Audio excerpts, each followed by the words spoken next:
Oh, sure.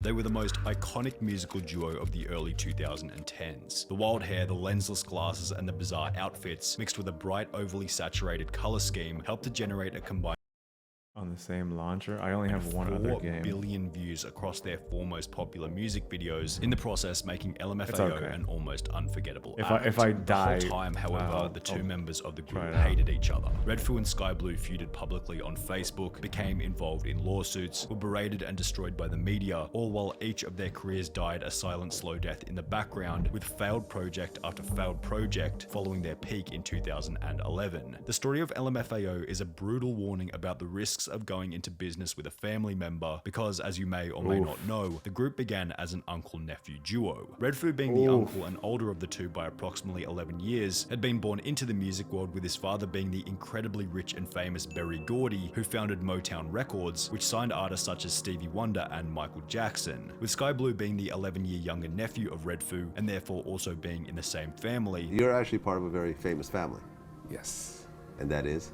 The Gordys. The Gordys. It's safe to say that the two were in an advantageous position from the very beginning. However, this certainly didn't guarantee success for either of the two family members. In 1997, at the age of 22, Redfoo released his first studio album, one titled true Balance noise Beam, band. which, according Facts. to the Discogs website, sold only Actually 44 true. copies. In an interview from just 2002, threw a over 5 bottle years on my after face, the release bitch. of his first album, it appeared as though Redfoo was still somewhat confused about the direction in which his life was going. And I'm doing some stand-up comedy. I'm doing some music, I'm doing some rapping, but for the first time in my life, I'm trying to just build myself. Yet at around the same point in time, Redfoo and his nephew Sky Blue seem to have subscribed to the popular self-help movement known as The Secret, believing that if they simply envisioned themselves as big DJs, the path to such a position would reveal itself as time progressed. And it started off really with The Secret. The Secret, the motivational, thing, video that Yeah. We really saw that putting out there what we want is going to come back. With the goal of becoming big DJs now established, they'd impulsively decide to form LMFAO whilst at a family Christmas party. One day we were at this Christmas party at the family crib at my grandfather's house. He's like, yo, we should form a group together. Also mentioning that they originally planned on calling themselves Sexy Dudes, yet decided to Oh, go with good. LMFAO, fearing that Sexy Dudes might result in judgment from their grandmother. Subsequently, Redfoo and Sky Blue Fair enough. began to live what they described to be the party rock lifestyle, DJing 3 nights per week at random clubs across Los Angeles, whilst working on improving their music during the daytime. We were just living this lifestyle, which was, party rock. You know what I'm saying? Like, we did clubs 3 times a week, and people didn't know who we were, didn't know our music, and we just get up there, yo, what up, we LMFAO. We were partying every night, we're performing, and every night, and if not, we're creating something, we're making something. To me, that whole time just felt like one long party. This is where LMFAO's family connections came into play. Redfoo and will.i.am from the Black Eyed Peas had conveniently been friends since high school, and by 2009, Redfoo and his cousin had been creating music for over 10 years, giving LMFAO enough skill and experience to land a major record deal through will.i.am. Subsequently, he and Sky Blue would release bangers such as Yes and I'm in Miami, at which point they'd fully embody the idea that success happens not at all, then all at once. Yes went certified gold in the United States, boasting over 500,000 sales, whilst I'm in Miami peaked top 50 in the charts throughout the United States, the UK, Canada, and Australia. The extreme popularity of these two songs caught the attention of David Guetta, who would feature them on his song Getting Over You alongside Fergie, which has over 250 million views to this day. Yet, the music seemed like only half of what made LMFAO so iconic. A large portion of their skill seemed to lie in their memorable style and branding. You could tell that the members of LMFAO were just these two Los Angeles bozos. What's your favorite thing about Los Angeles? The women. Who had a genuine passion for partying and making others dance. Everything about them was just so authentic. Their wacky style and carefree attitude felt effortless and unapologetic. Every other DJ seemed to be trying so hard to look cool or suave, yet LMFAO was so comfortable in making a fool of themselves for the entertainment of others, as if they were mixing comedy into their music. However, this approach certainly wasn't appreciated by everyone. In June 2011, LMFAO released their most infamous album titled Sorry for Party Rocking, which would receive a 0 out of of 10 review from NME, which included a statement reading, LMFAO understood the pain they were inflicting on the world and did it anyway. That's a horrifying thought. Even Lucifer had good intentions. The Guardian would give it Sorry for Party Rocking a slightly better review at 1 out of 5 stars. However, if anything, these reviews were simply proof that taste is subjective, as the songs within this album would go on to become some of the most popular in pop music history. As mentioned in the beginning, the 4 most viewed songs on the album, Party Rock Anthem, Champagne Showers, Sorry for Party Rocking, and Sexy and I Know It, boast a combined total of 4 billion views here on YouTube, while on the Billboard Greatest of All Time Hot 100 Songs, Party Rock Anthem still sits at rank number 7 over 10 years later. However, while on the surface it seemed as though everything was going incredibly well for LMFAO, nobody could tell that behind the scenes, the relationship between the two members was beginning to deteriorate. The beef between Redfoo and Sky Blue began in early 2012 after Sky Blue would injure his back during a live Super Bowl performance alongside Madonna. During the Super Bowl, my disc slipped when I was performing. And so as soon as I went down that little elevator, I collapsed and I couldn't even watch the rest of the show or anything. This injury meant that Sky Blue couldn't continue on with the tour or possibly even make music at all, meaning Redfoo had to perform the tour by himself while Sky Blue recovered from his injury. Was food there for you during that time period, during your healing process? No. No, he's doing his thing, you know what I mean? He was really focused on what he needed to do. The tour kept going, and then I just had to go home, and and everybody kept doing the Party Rock and kept doing the LMFAO without me. As a result, Sky Blue wasn't paid for the tour. Did you still get paid though? Hey, look, I don't... That's grimy as shit. That's grimy as shit. That's fucking super grimy. That's not cool. That is not cool at all. That's fucked up, bro. Come on. That's family, too. Like, I don't even like my family, but, like, even I wouldn't fucking pull off some shit like that. Come on, bro. You couldn't even pay your fucking... What is it, nephew? Couldn't even pay your fucking nephew. Really? You didn't have the shekels, huh, bud? For the other half of the fucking group? Gosh, I wish.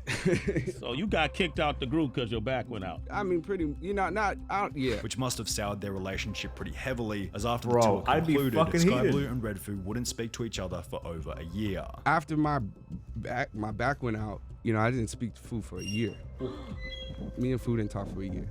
And you didn't talk on the Happy Merry Christmas, did he motherfucker? text you? Nothing. It became even worse when news outlets began to catch wind of the conflict. One article written by E! News in April 2012, approximately 2 months after the back injury, read, "The New York Post reported yesterday that the Grammy-nominated rappers are fighting, especially that apparently much over money. the cash they've made from their catchy tunes, including the #1 hits Party Rock Anthem and Sexy and I Know It, and are on the verge of going their separate ways." The two LMFAO members would shut these rumors down in an article written by Rolling Stone titled "LMFAO Breakup Rumors Completely False," which stated, "In a conference call with reporters on Wednesday, the duo dismissed the speculation as merely a byproduct of their rising fame. It's completely false. We're family at the end of the day. Blood is stronger than anything," said Sky Blue, alluding to the fact that he is Redfoo's nephew. "Sky might be doing a DJ set in South America and I might be in Vegas, and they'll say, oh, they're doing separate things. How can we make a story out of that?" said Redfoo. "We have to be smart enough to recognize it's all a game, keep executing our vision, and turn this world into a party planet." While this response from Redfoo and Sky Blue sounded quite authentic, only 5 months later the two would make a different statement confirming that LMFAO was officially coming to an end. Discussing the relationship of the duo, Redfoo would state, "I think we naturally just started hanging with two different sets of people, two different crowds, but we're always family. He'll always be my nephew, I'll always be his uncle. I feel like we've been doing this for so long, 5 or 6 years, and we're kind of like saying, well, let's just do what's natural and just kind of explore that instead of like forcing it all the time." In video interviews, Redfoo would reinforce that he and Sky Blue had simply grown apart. Two people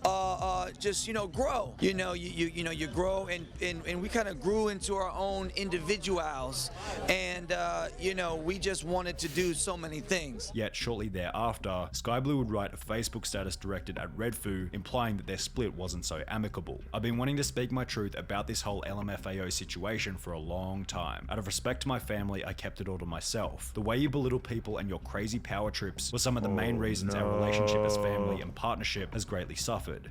I wish we were in a parallel universe where they actually turned Earth into a party planet. I mean, that would have been a nice way to end it. That would have been better than what they had right now, which is kind of unfortunate. It is funny because like, I don't. As someone who doesn't listen to pop all that much. Oh no, fuck! You consume that, so I can't even come back. It's just okay. I fucked up. So I get it for playing the Switch all the goddamn time. Sounds better than what we got. Yeah, I mean, yeah, it's funny because as someone who didn't really like, I don't really do pop all that much. I didn't, so it's like whenever anyone shows up and then like leaves, I'm like, oh okay, yeah, whatever. Like pop stars show up and then bounce all the time. Someone shows up, they basically like squeeze every little bit of music out of them they potentially can, and then if they can't cut it anymore, they get let loose and then it's over. So I'm sort of just like used to like musicians and shit just like leaving after a bit, but like I didn't think anything like this happened. My back went out Sounds right fucking before crazy. the arena show. You went out and performed, but then just left on the tour bus without seeing me. In fact, you didn't speak to me after that for about a year, which is around the time you announced our hiatus. As someone who really cared, loved, and had your back, this really hurt. I mean, you're my uncle, my blood. You even kept touring as LMFAO and made a lot of money doing it. You never once called me to ask me how I was recovering. You just kept shuffling every day without me. I really You loved just kept shuffling every day without me. Oh my god. How could you shuffle without him? No. How could you? No. How dare you? You son of a bitch. Your fucking nephew's there with a broken back and you're just shuffling away. Yeah, it's easy to forget they're people. Yeah, I mean, it's. I never like. To me, like I think that's why I don't like it. Is because I remember that they're people, and it's just like you're playing like such ridiculous characters. And it's like I get it to some extent. It was also 2012, so like weird time. It's a weird time.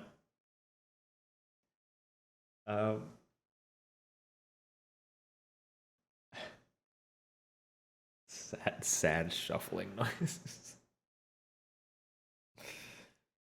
It's just like, man, to get your nephew into this shit and try and like just basically like use him, and then when like Jesus, if it's I mean if this part is true, that like you didn't even bother checking up on your nephew after he slipped the disc, you just went on the tour bus and bounced. It's like, what the fuck, dude? The world is gonna end anyway. I mean, it's definitely now. The prophecy is fulfilled. LMFAO is no longer. So the Ragnarok must come now. Loved you, I looked up to you, man, but the more successful we got, the more you wanted control. Possibly spotting a weakness in the duo, LMFAO would then be presented with a $7 million lawsuit by their former management, as well as another lawsuit by Rick Ross, who claimed that their line "Every Day I'm Shuffling" had been copied from his 2006 song titled "Every Day I'm Hustling." Interestingly, throughout the lawsuit, Rick Ross would get further insight into the reason behind LMFAO's split. Further, Ross says Sky trashed his uncle in a deposition, where he said the real reason LMFAO broke up was Redfoo's refusal to keep him in the loop. With LMFAO breaking up and being sued, Redfoo and Sky Blue's only logical path was to continue as solo artists, only this didn't exactly go as planned. After having such a success in LMFAO, and then going to a club, and then there's like 20 people there because Sky Blue's coming, not LMFAO. As mentioned, Sky Blue went from selling out arenas as LMFAO to having 20 people show up to his shows as a solo artist. He released 2 singles in the year after LMFAO's breakup, each of which performing reasonably with around 2 million views each on YouTube, yet this was basically all of the success that Sky Blue was able to achieve as a solo artist. His career would fizzle out in the 3 years that followed, with his final piece of music being released in late 2016 before he disappeared from the music industry. And while this marked the cold, bitter end of Sky Blue's career, Redfoo, being the more famous of the two, had substantially more success as a solo artist, but only in the beginning. He'd initially land a position as a judge on X Factor Australia, in the process dropping songs such as New Thing and Let's Get Ridiculous, each of which going platinum in sales, whilst both cracking cracking the 100 million view mark here on YouTube. However, alongside these two incredibly popular tracks, Redfoo would also feature on a song titled Literally I Can't, which would unravel much of the success that he had built as a solo artist. The song, which according to one article follows a group of sorority girls who are pressured into drinking and dancing, was labelled as misogynistic by countless different news outlets, prompting a response from Redfoo, who would state, "Another example of critics victimizing an artist by purposely misinterpreting his..." Oh no. Oh no.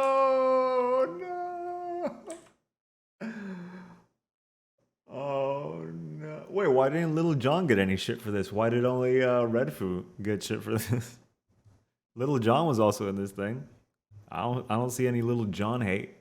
Artist. The song, which according to one article follows a group of sorority girls who are pressured into drinking and dancing, was labeled Little John got his own fucking house show on like fucking, what's the channel that basically just sells houses now? I don't fucking remember the name of it. House. The fuck is the name of the show or the channel? It doesn't matter. Little John flips houses now.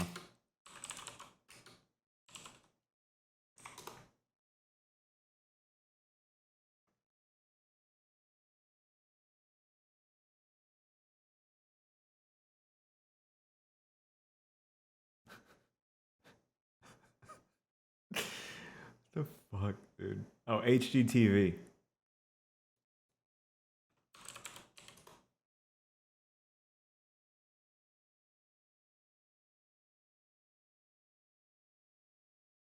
What's the name of this fucking show, bro? Little John. Where are they now? I'm pretty sure the dude. Unless the dude made terrible financial. You gotta decisions, imagine that the pandemic, which is possible.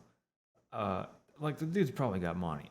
has been a rough time for Lil Jon, you know, always like asking people to repeat themselves because you got a mask on, you can't hear them. It's just always just, what? You know, like you gotta be able to enunciate, you know? When 17th, 1971 in Atlanta, Georgia, the very city that he would spend the vast majority of his childhood. Yep. Did you work for a label at that stage? I worked for Jermaine after I got out of high school, a couple of years. Maybe I was 21. was his Jermaine Dupri, So Def. So Def, because you Had his homeboys Sammy, Big Sam Boris, and influential rappers of recent memory. Lil Jon, in fact, taken by disgrace. Bro, I just want the show.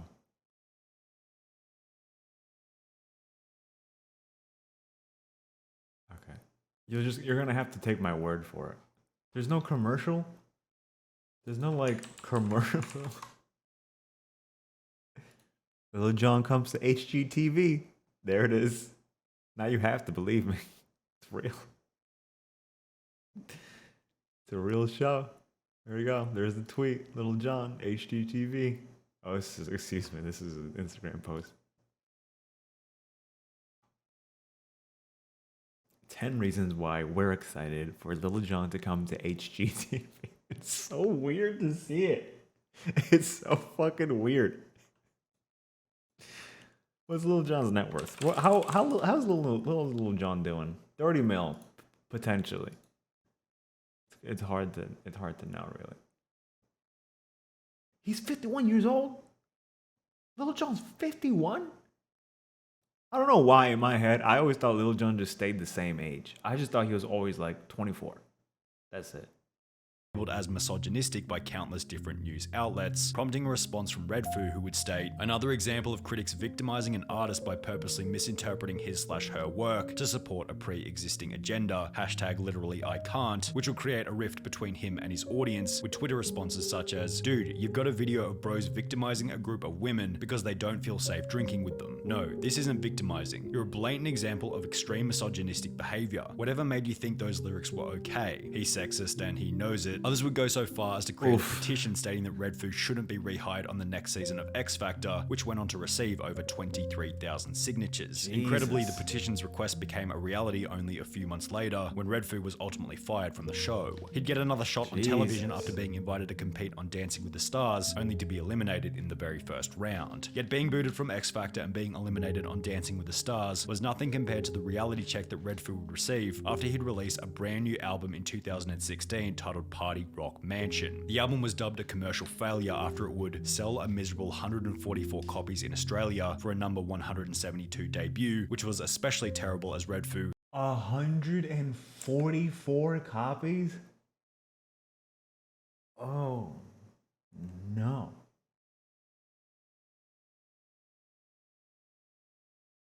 Oh my God. Bro, what is this picture? You are a grown man. What?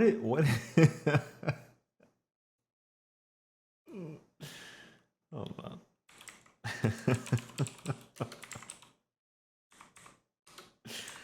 What does this album sound like? What?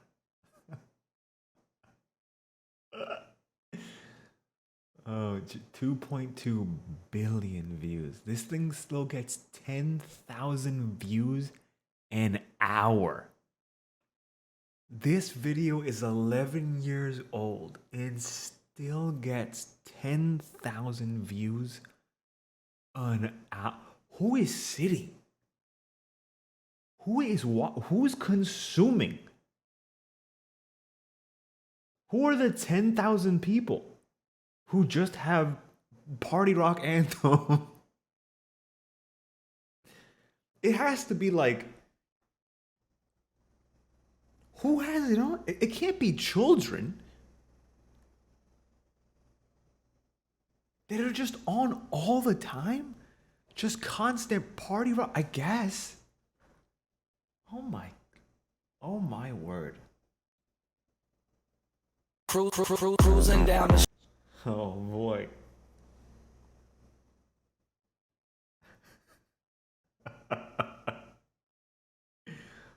Oh no. I made a mistake.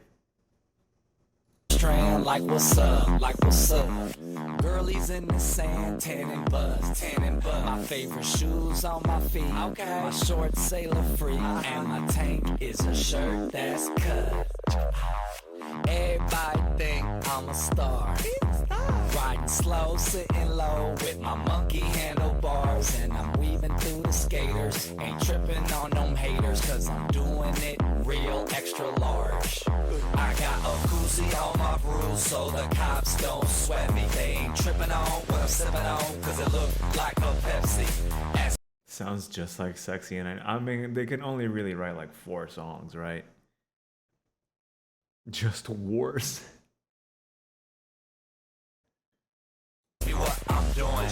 Ask me what I'm doing. Look at the love this song. Good, so good song. I love listening to this song, especially while I'm at the beach. This is just like Sexy, and I know it.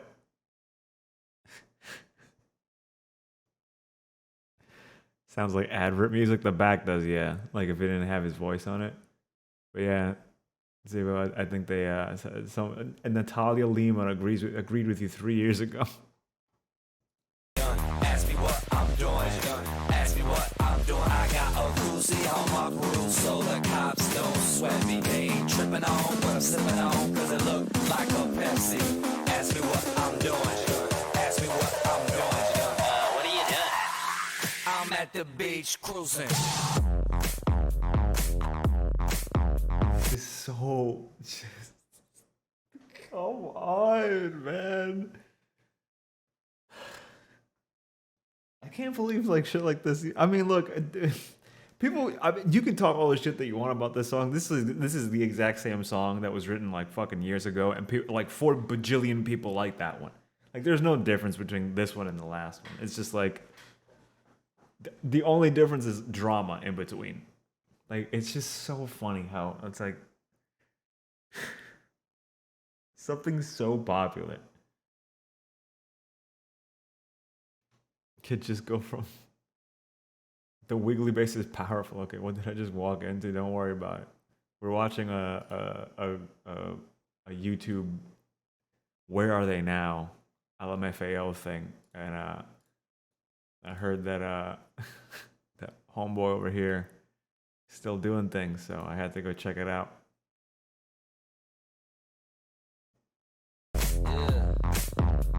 I'm at the beach cruising. Yeah. Oh my, he's solo now? I mean, solo now, and by now we mean 2016. It's the last thing he did.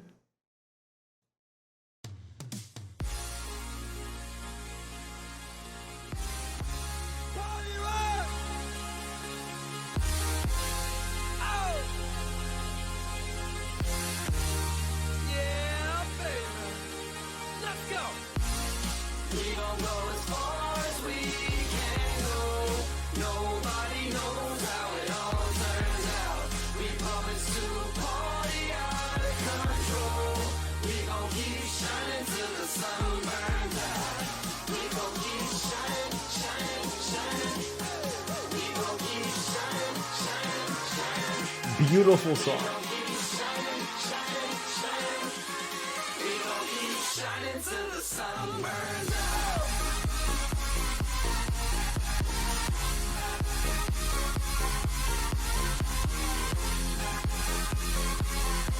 Bad.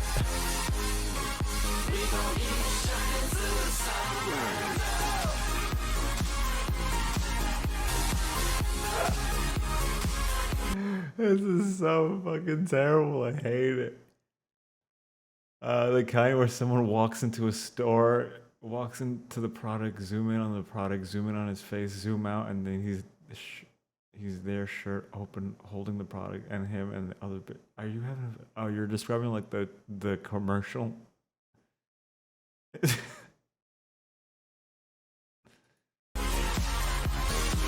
Bro, the comments. This song slaps. Why isn't it a hit? Oh, I know why it's not a hit, because it was uploaded by Ricardo Comedia. That's why. That's why it's not a hit. Because the only person who cares is Mr. Ricardo here. This person says, been with LMFAO since they came out. Then kept up with Red Food's music. Who else is on the party rock boat with me?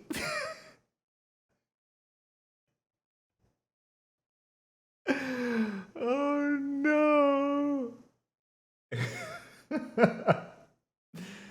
Beautiful song, Red Food, but everybody want LMFAO back. You're right. I couldn't agree with you more. Red Food's music has LMFAO vibes though. Vibes? Do you mean literally just sounds like LMFAO, my guy? He called it Party Rock Mansion. Like, what else?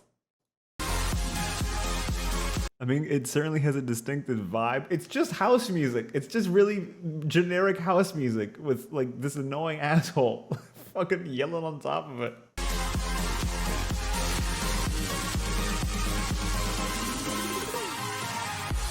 I'm walking in the club. Oh my god.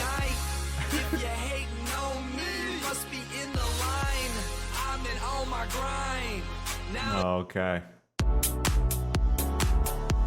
yeah. Yeah. Oh, I got another one.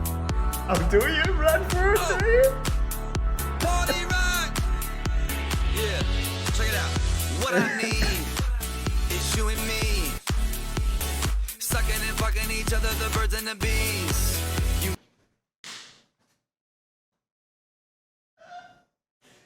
This dude ran out of lyrics. He didn't know what to say. Oh no. He's just sucking and fucking, dude. Oh no. No, no, no, no. I can't do this. I can't do this. I can't listen to this anymore. I can't. Mm-mm.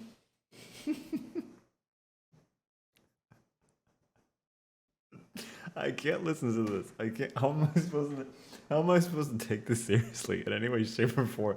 I do this jokingly on top of songs. I'll just say I'm sucking and fucking. Like you can't unironically put this shit in a song, Red Food. You can't put this in a song.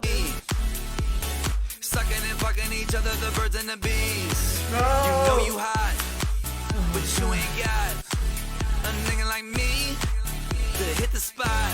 A what like you? What? A who like you? But you ain't got a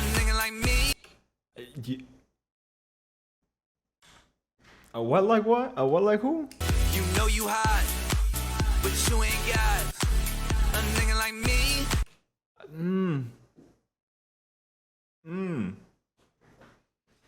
You said the word, but it almost... I don't think you said the word. Are you sure about that?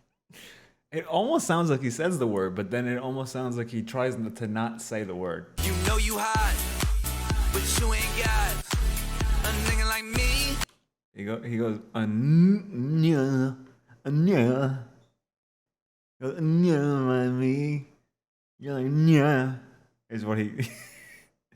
It doesn't count. Is he dark enough? I don't think he is. But this little video that I was watching, it did say that they wanted to call themselves... he trying to hide from it. That's definitely the word. I mean, it's definitely an attempt at the word. I can tell you that much. But in the video that we were just watching, apparently LMFAO wanted... Before LMFAO was called LMFAO, they wanted to be called Sexy Dudes. But they didn't want to make their name Sexy Dudes because of their grandmother.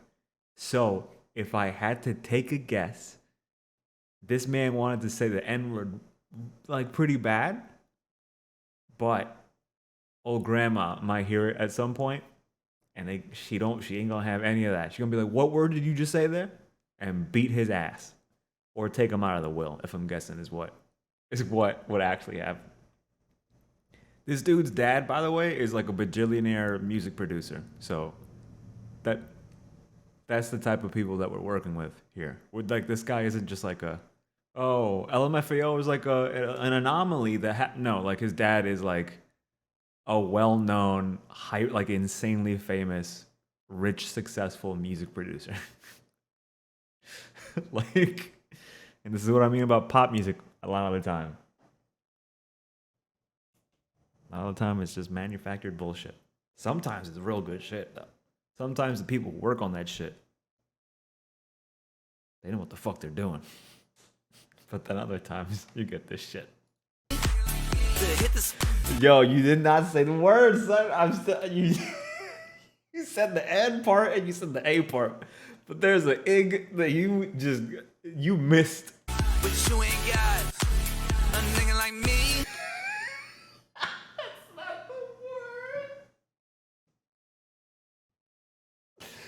I don't know why it's so funny to me. He like half said it. That's what I'm telling you, dude. He's saying something. I'm telling you, but he's not fucking saying that word. You know you hot, but you ain't got a nigga like me. Oh no. It got stuck in his throat. Oh man. This might be the best Redfoo song I've heard. He's 100% saying the whole thing. He's 100% swallowing the middle of that word. There are G's in that word. He's just swallowing half of it. Know you hot, but you ain't got a nigga like me. There are G's in the N-word. I know. I've said it quite a few times. He's saying the N, and then a little bit of the I, and then the A.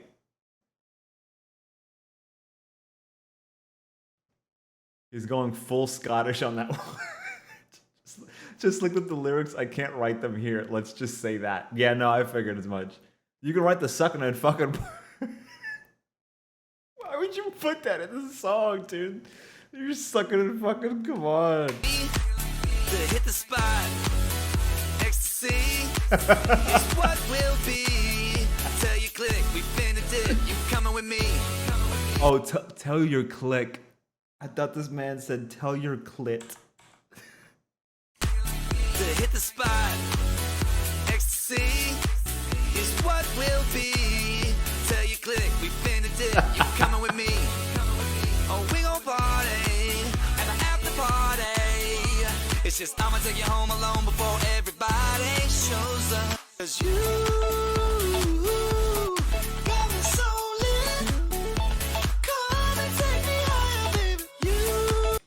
This is perfect music for Sifu.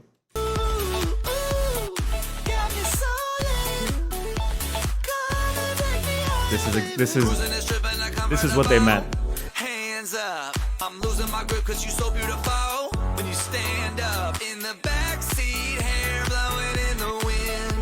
Girl, watch yourself before I jump back there and get up in it.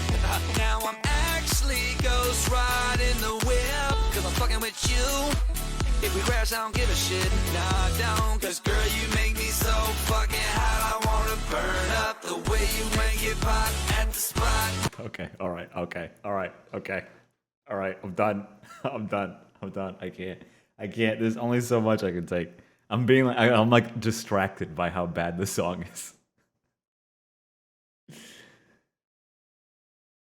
I'll tell you, Clit, you ain't gotta like me. I think we found the room for music. I mean, I think we found the Tommy Wiseau of music. Don't want to be the annoying guy, but yes, I get it. Yes, I understand. Shifu, I get it. I'm American. I'm not Chinese. I'm not. Can we listen to actual noise now? I mean, to be fair, Elder, what's better, this? This or noise music? If you say this, we might have problems.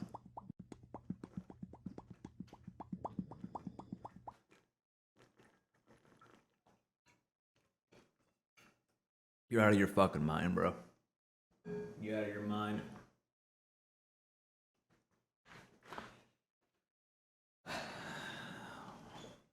There's hope for you, I think.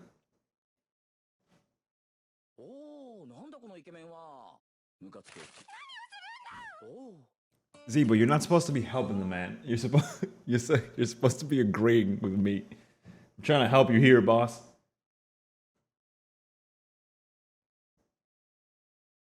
Come on, blue light, do your thing. Be blue.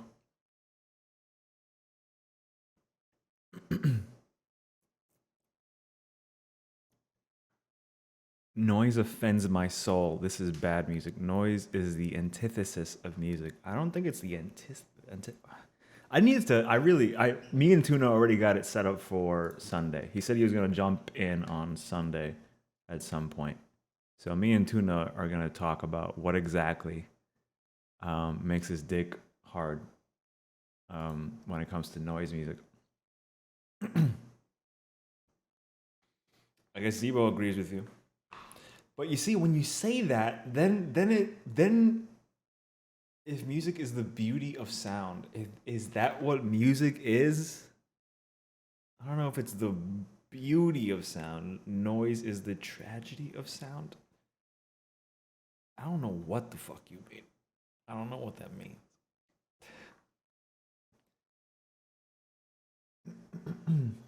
Because my guess is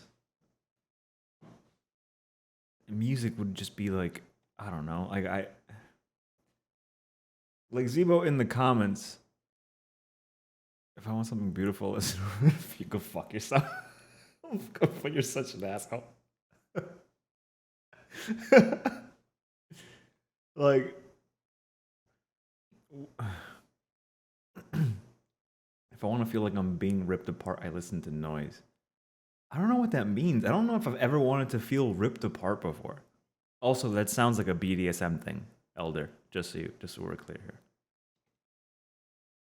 I want to feel like I'm being ripped apart is something that like some chick would say right before, or some dude would say right before they got like tied up and like gagged or some shit. With that, I am out of here. Jesus Christ. Thank you so much for stopping by. Thank you so much for watching. I hope you had a fantastic time while you were here, and I hope you have a fantastic rest of your day, night, evening, afternoon delight. Goodbye.